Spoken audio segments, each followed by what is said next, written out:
Good morning student. आज हम पढ़ेंगे कक्षा 9 का चैप्टर प्रेमचंद के फटे जूते। प्रेमचंद के फटे जूते जो इसके राइटर हैं हरिशंकर परसाई। सबसे पहले हम जान लेते हैं हरिशंकर परसाई के बारे में। लेखक हैं प्रेमचंद के फटे जूते पाठ के। ये एक व्यंग्यात्मक चैप्टर है, पाठ है आपका, जिसमें व्यंग किया गया है। हरिशंकर परसाई का जन्म 1922 में हुआ था। कहाँ पर? मध्य प्रदेश में। मध्य प्रदेश के होशंगाबाद जिले के जमानी गांव में हुआ था। नागपुर विश्वविद्यालय से एमए करने के बाद कुछ दिनों तक अध्यापन किया। 1947 से स्वतंत्र लेखन करने लगे। 1947 हमारा देश आज़ाद हुआ था।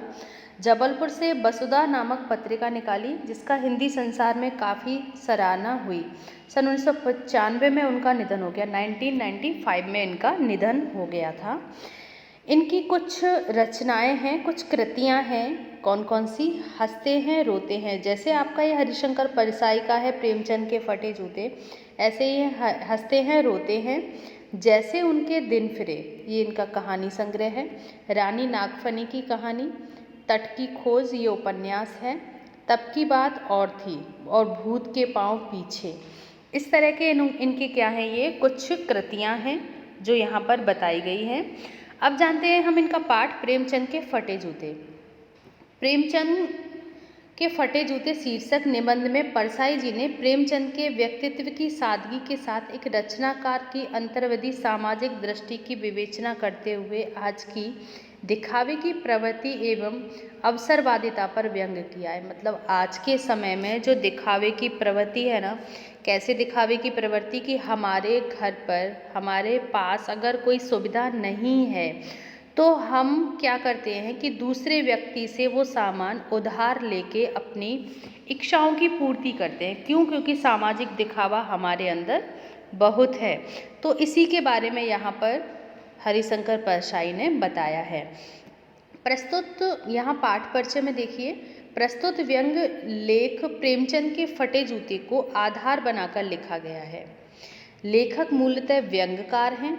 व्यंगकार मतलब व्यंग करने वाले, परंतु लेखक ने अपनी मार्मिक भाषा से प्रेमचंद के फटे जूतों पर जो व्यंग किया है, सचमुच में वह मर्म को छू जाने वाला है। यह लेख हमें सोचने पर विवश कर देता है कि इतने बड़े साहित्यकार ने कितने अभावों की जिंदगी जी होगी। कौन से साहित्यकार ने? यहाँ पर मुंशी प्रेमचंद की बात की जा रही है।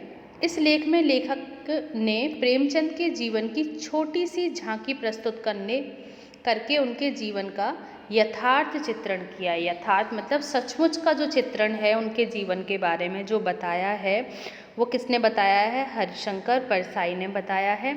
अब देखते हैं हम पाठ का सार। पाठ का सार यहाँ पर देखना है कि इस पाठ में लेखक ने प्रेमचंद के फोटो को देख रहे हैं। मतलब हरिशंकर परसाई हैं, वो लेखक के मतलब प्रेमचंद के फोटो को देख रहे हैं।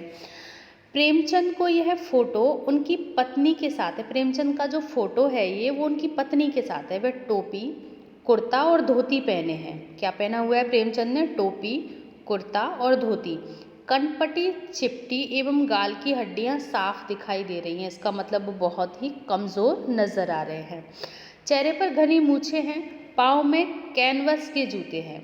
पाँव में कैसे जूते हैं? कैनवस के जूते हैं, जिनके बंद सलीके से नहीं बंधे हुए हैं। बंद मतलब जो फीते होते हैं ना, वो ठीक से नहीं बंधे हुए हैं। बाएं जूते में छेद के कारण अंगुली बाहर दिखाई दे रही है। जो बायां जूता है उसमें छेद हो गया है, मतलब वो फट गया है और उनकी उंगलियां नज़र आ रही हैं।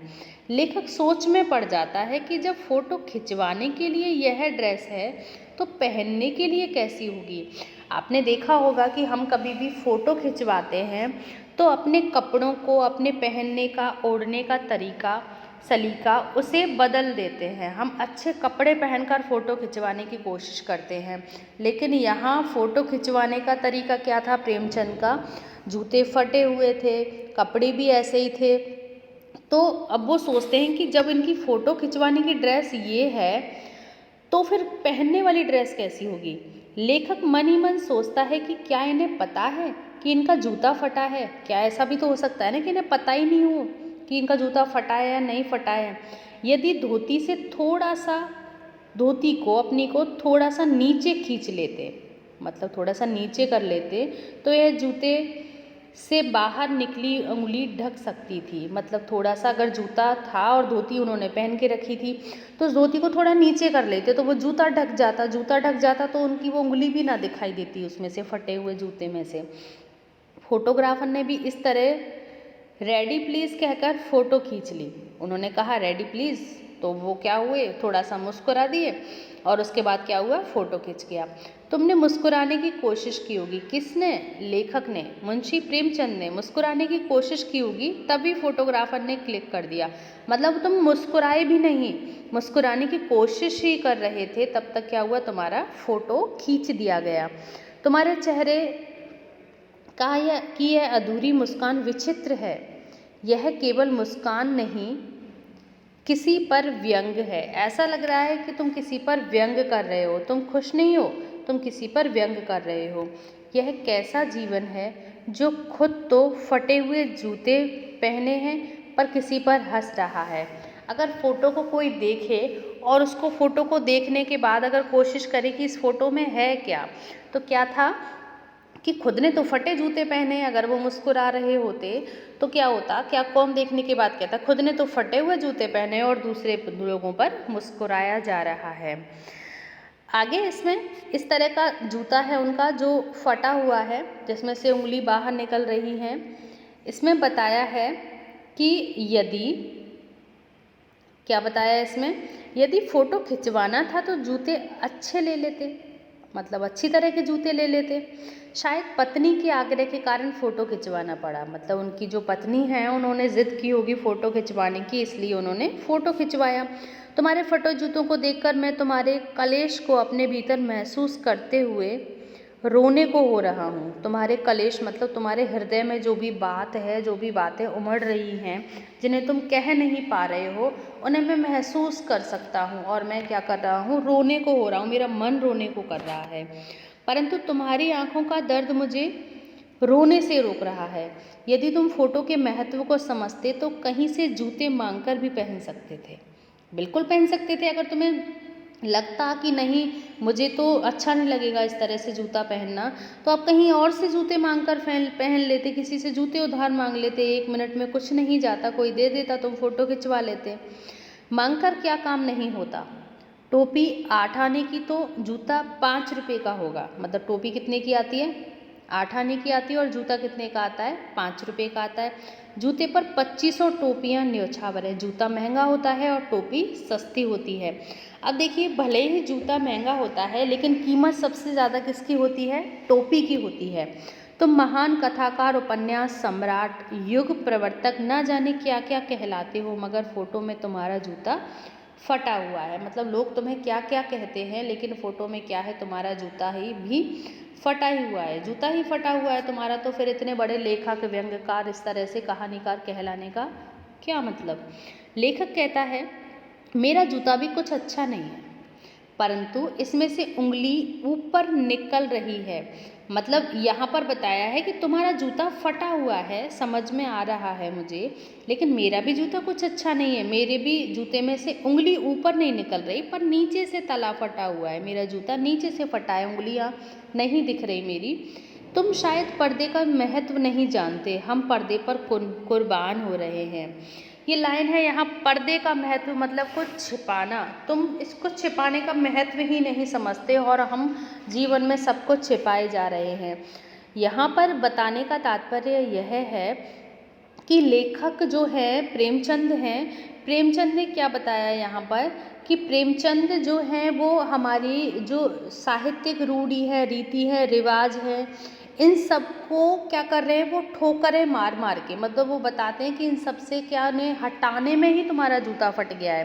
क्योंकि उन्होंने जो शोषक वर्ग, शोषित वर्ग, इन सब पर क्या किया है, गहरा प्रभाव इनका किस पर पड़ा था, प्रेमचंद पर। उनके जितने भी लेख थे वो ज़्यादातर किस पर लिखे हुए थे, इन्हीं जो सामाजिक परिस्थितियाँ थी उस समय की, उस पर उन्होंने लेख लिखे थे। वो बताते हैं यहाँ पर, तुम्हारी यह व्यंग मुस्कान लगती है तुम्हारे किसी कहानी या उपन्यास के पात्र की मुस्कान है। तुम्हारी उपन्यास या कहानी जैसे भी तुम लिखते हो ना, उनके ऐसा लग रहा है कि तुम वही बता रहे हो कि यह मुस्कान कौन सी है जो व्यंग किया गया है यहाँ पर, किसी न किसी कहानी या उपन्यास किसी भी पात्र की हो सकती है। तो आगे यहाँ पर ये पाठ है हमारा हरिशंकर परसाई का चैप्टर है हमारा प्रेमचंद के फटे जूते। यहाँ पर जो प्रेमचंद के फटे जूते हैं उन्हें इंगित किया गया है जो सामाजिक रूढ़ियाँ, रीति रिवाज, परेशानियाँ, इन सबको बताने के लिए कि इनको हटाने में प्रेमचंद के जूते फट गए हैं। अब हम देखते हैं इस पाठ को प्रश्नों के माध्यम से। ये कुछ क्वेश्चंस हैं जो आपको थोड़ा सा परेशान करते हैं सॉल्व करने में, तो हम प्रश्नों के माध्यम से जानते हैं इस पाठ को। हरिशंकर परसाई ने प्रेमचंद का जो शब्द चित्र हमारे सामने प्रस्तुत किया है, उससे प्रेमचंद के व्यक्तित्व की कौन सी विशेषताएं सामने आती हैं, कौन कौन सी बातें सामने आती हैं। तो हमें अब पता चलता है सबसे पहले तो कि उन्हें दिखावे का शौक़ नहीं था, बनावटीपन, नकली जीवन। क्योंकि बनावटीपन कहाँ होता है, जब हम किसी न किसी चीज़ को किसी से उधार मांग के हम दिखावा करते हैं, हमारे पास नहीं है लेकिन फिर भी हम उस चीज़ को दूसरों से मांगते हैं। यहाँ प्रेमचंद जी का जो रेखा चित्र हमारे सामने प्रस्तुत किया गया है, उसके अनुसार प्रेमचंद एक सीधे साधे इंसान थे। वह दिखावा पसंद नहीं करते थे, उन्हें लोगों की तरह बनावटीपन या नकली जीवन जीना नहीं आता था। वही मैंने बताया आपको कि वो नकली जीवन नहीं जीते थे। आगे क्वेश्चन है हमारा, यहाँ नीचे दी गई पंक्ति में निहित व्यंग को स्पष्ट करना है। जूता हमेशा टोपी से कीमती रहा है। जूता वो तो है, यह टोपी सस्ती आती है और जूता महंगा आता है। अब तो जूते की कीमत और भी बढ़ गई है। जूते की कीमत क्या हो गई है, अब और भी बढ़ गई है। एक जूते पर 2500 टोपियाँ न्यौछावर होती है। इसका अर्थ आपको बताना है। लाइंस का अर्थ है, जूता पैरों में पहनने की वस्तु है और टोपी सिर पर पहनने के कारण सम्मान का प्रतीक है, और सम्मान को बचाए रखना हमारे स्वयं पर निर्भर करता है। हमारा समाज ऐसा ही है जो नियम उसूलों पर चलते नहीं हैं। जूती जैसी हरकतों, जो लोग चापलूसी, चमचागिरी करते हैं, वे समाज में तरक्की प्राप्त करते हैं। अब तो लोग धन, मान, प्रतिष्ठा प्राप्त करने के लिए अपने सम्मान टोपी को भी दांव पर लगा देते हैं। आगे यहाँ, तुम पर्दे का महत्व नहीं समझते, हम पर्दे पर कुर्बान हो रहे हैं। जैसे मैंने बताया था आपको, हम ये लाइन पढ़ चुके थे कि दिखावा करने वाले लोगों में नहीं थे, वो जैसे अंदर से थे वैसे ही बाहर से दिखते थे। आज की दुनिया में बस दिखावा ही नज़र आता है। आगे, तुम जिसे घृणित समझते हो उसकी तरफ अंगुली से इशारा करते हो, हाथ की उंगली से नहीं, पैर की उंगली से। तो यहाँ जब बताया है कि अंगुली से इशारा करते हो, परंतु ऐसा लग रहा है प्रेमचंद जिसे घृणित समझते हैं उसकी तरफ पैर की उंगली से इशारा करते हैं। समाज को घृणित रूप दिखाती है, पैर की उंगली जो है वो समाज का घृणित रूप दिखाती है, बुरा रूप दिखाती है। आगे है, पाठ में एक जगह पर सोचता है कि फ़ोटो खिंचाने की अगर यह पोशाक है तो पहनने की कैसी होगी। तो लेखक ने यहाँ बताया है कि प्रेमचंद निजी जीवन में ऐसे ही थे, मतलब वो जैसे अंदर से थे वैसे बाहर से थे, जैसे वो दिखते थे वैसे ही रहते थे हमेशा। उन्हें किसी को दिखावा या दिखावटीपन बनाने का कोई शौक़ नहीं था। यहाँ आपने ये व्यंग पढ़ा होगा, इसमें कौन सी बातें आकर्षित करती हैं? सादा जीवन, उच्च विचार, सच को दुनिया के सामने बिना डरे लेके आना, स्थितियों और समझौते कर आदर्श के साथ जीवन जीना, लोगों के सामने झूठी शान शौकत न दिखाना। पाठ में टीले शब्दों का प्रयोग। टीला शब्द यहाँ समाज में फैले अंधविश्वास, जाति भेदभाव, दहेज प्रथा, बेमेल विवाह, विधवा विवाह आदि के लिए आया है। प्रेमचंद अपनी रचनाओं में समाज की इन्हीं बुराइयों को लिखते हैं और टीलों के कारण समाज को पिछड़ता हुआ देखकर उन्हें बहुत दुख हो रहा है। ये कुछ प्रश्न थे। अब आपको प्रश्न है कुछ गृह कार्य के लिए।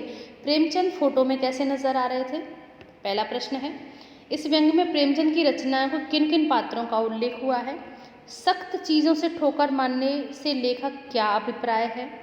टीले को बचाकर बाजू से निकलने से लेखक का क्या आशय है? ये क्वेश्चंस आपको देखने हैं, अपने जो चैप्टर है उसे पढ़ना है और पढ़ने के बाद इन प्रश्नों के उत्तर आपको देखने हैं।